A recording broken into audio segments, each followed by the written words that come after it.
आदर्श विद्या मंदिर विद्यालय। मैं जितेंद्र गहलोत, कक्षा 10वीं, अध्याय 4, प्रतिरक्षा एवं रक्त समूह। प्रतिजन एवं प्रतिरक्षी। प्रतिजन एवं प्रतिरक्षी।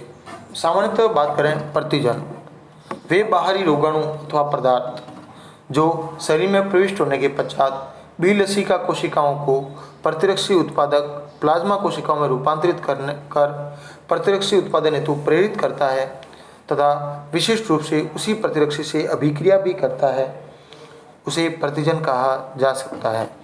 एक सामान्य भाषा में बात करें तो मानव शरीर में प्रविष्ट होने वाले वे सभी रोगाणु या वे सभी पदार्थ जो मानव को बीमार कर सकते हैं उसे रोगग्रस्त कर सकते हैं। जैसे कि रोगाणु वे सारे जीव जो मानव को रोगग्रस्त कर सकते हैं। जैसे मलेरिया है तो मलेरिया एक जीवाणु जनित रोग है। वहीं डेंगू है आदि छोटे छोटे रोग जीवाणुओं के कारण होने वाले रोग हैं।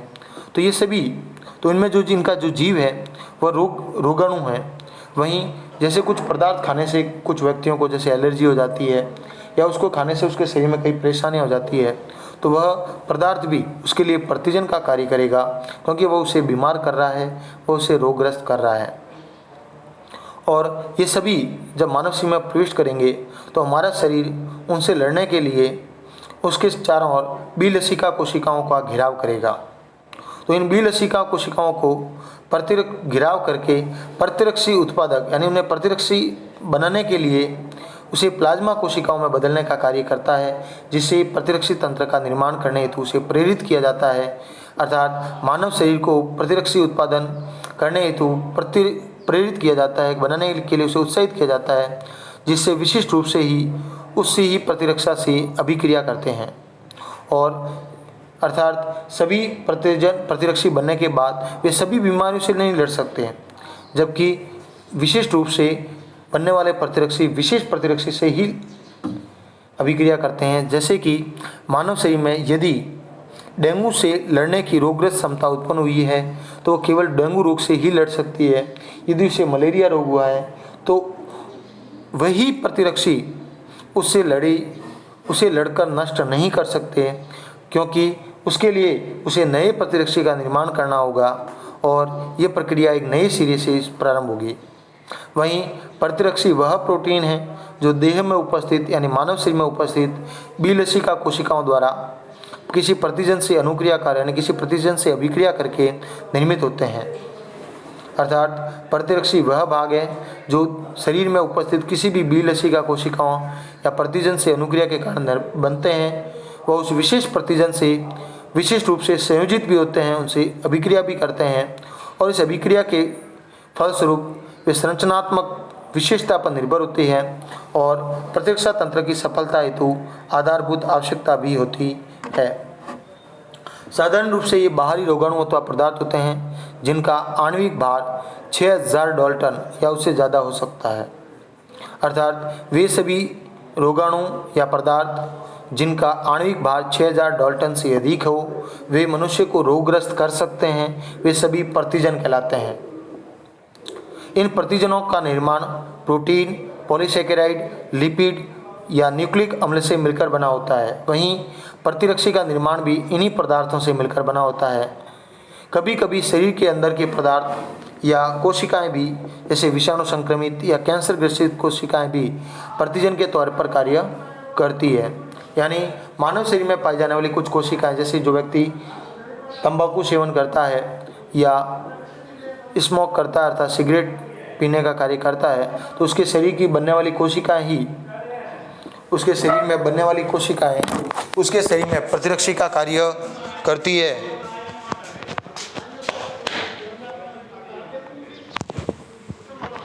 कभी कभी शरीर के अंदर के पदार्थ तथा कोशिकाएं, जैसे विषाणु संक्रमित या कैंसर ग्रसित यानी जो कैंसर की कोशिकाएं हमारे शरीर में निर्मित होती है, वे भी हमारे शरीर को बीमार कर सकती है। वे हमारे शरीर में गांठ का निर्माण कर सकती है।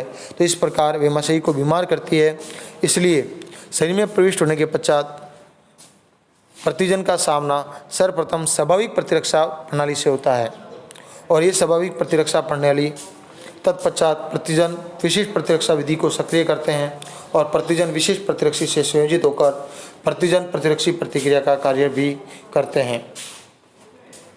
एक सामान्य बात के अनुसार प्रोटीन के अलावा अन्य रासायनिक पदार्थ प्रतिरक्षी के साथ क्रिया तो कर सकते हैं, परंतु ये प्रतिरक्षी निर्माण में अधिक सक्रिय नहीं होते। अर्थात मानव शरीर में मुख्य रूप से प्रतिजन का जो निर्माण होता है या बाहर से प्रविष्ट होने वाले जो प्रतिजन होते हैं, उन सभी का निर्माण प्रोटीन के उपस्थिति के कारण होता है, जिसमें प्रोटीन की सबसे अधिक भूमिका होती है। प्रतिजन कभी भी पूर्ण रूप से या संपूर्ण अणु के रूप में प्रतिरक्षी से प्रतिक्रिया नहीं कर सकता, अर्थात उससे अभिक्रिया नहीं करता है। जैसे एक सामान्य से उदाहरण के तौर पर बात करें तो मानव शरीर में जो प्रतिरक्षी है उनका कोई विशिष्ट भाग से ही उससे अभिक्रिया करेगा।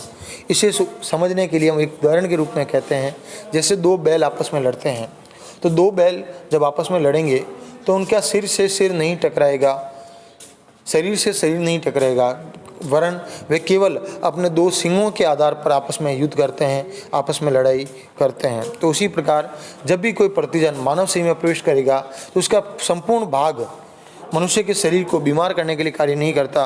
उसके कुछ विशिष्ट भाग ही, जैसे सांप होता है तो सांप का सर्प दंश, उसके मतलब जो केवल जो डंस है, उसके जो आगे के जो जब वो दो दांत लगाता है तो उसी के कारण मनुष्य रोगग्रस्त हो सकता है। तो इस प्रकार प्रतिजन संपूर्ण रूप से प्रतिरक्षी से प्रतिक्रिया नहीं करता, तो कुछ विशिष्ट अंश ही प्रतिरक्षी से जुड़ते हैं। इन अंशों को एंटीजनी निर्धारक या एपिटॉप के नाम से जाना जाता है।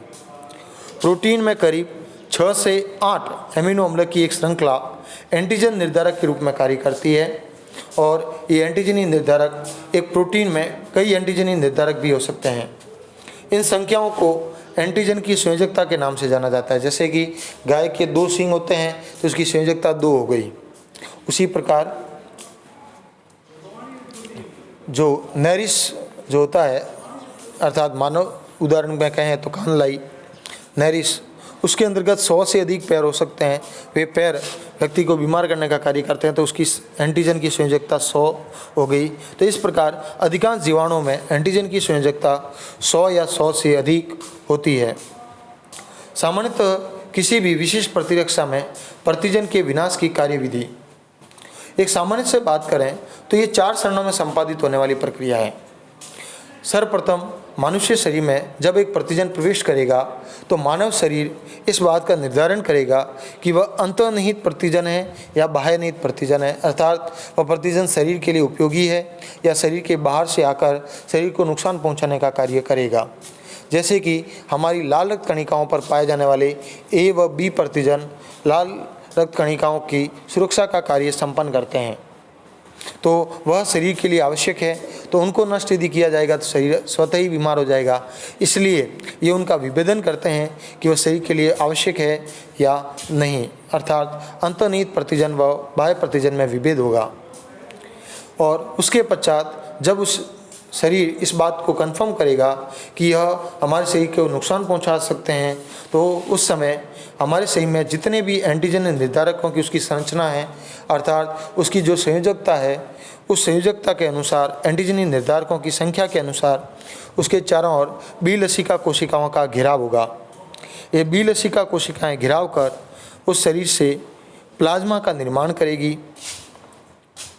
फिर प्लाज्मा कोशिकाओं का निर्माण होगा। ये प्लाज्मा कोशिकाएं धीरे धीरे विशिष्ट प्रतिरक्षी का निर्माण करेगी, और इस विशिष्ट प्रतिरक्षी के निर्माण के पश्चात प्रतिजन व प्रतिरक्षी के मध्य प्रतिक्रियाएं होगी, एक अभिक्रिया होगी।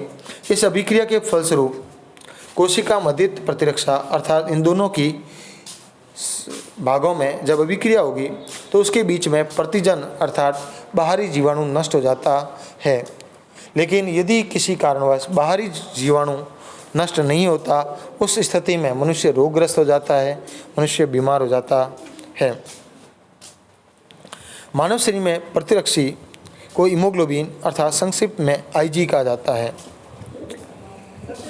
ये प्लाज्मा कोशिकाओं द्वारा निर्मित में गामा ग्लोबिन प्रोटीन होता है, अर्थात प्रतिरक्षी का निर्माण भी प्रोटीन द्वारा ही संपन्न होता है, जो प्राणियों के रक्त या अन्य तरल पदार्थों में भी पाया जाता है।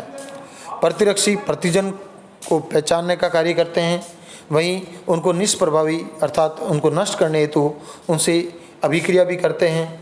प्रतिरक्षी का वह भाग जो इन प्रतिजन से क्रिया करता है उन्हें पैराटॉप कहा जाता है। अर्थात प्रतिजन का वह भाग एपिटॉप कहलाता था तो प्रतिरक्षी का वह भाग पैराटॉप कहलाता है। अर्थात जब अपने एक सामान्य भाषा में कहें तो जब दो जीव आपस में टकराते हैं तो जैसे कि दो बैलों के सींग थे, तो उस प्रकार यदि हम कहें तो प्रतिजन के जो सींग हैं वो एपिटॉप कहलाते हैं, वहीं प्रतिरक्षी के जो सींग हैं वो पैराटॉप के नाम से जाने जाएंगे। एक उदाहरण के तौर पर इसे समझा गया तो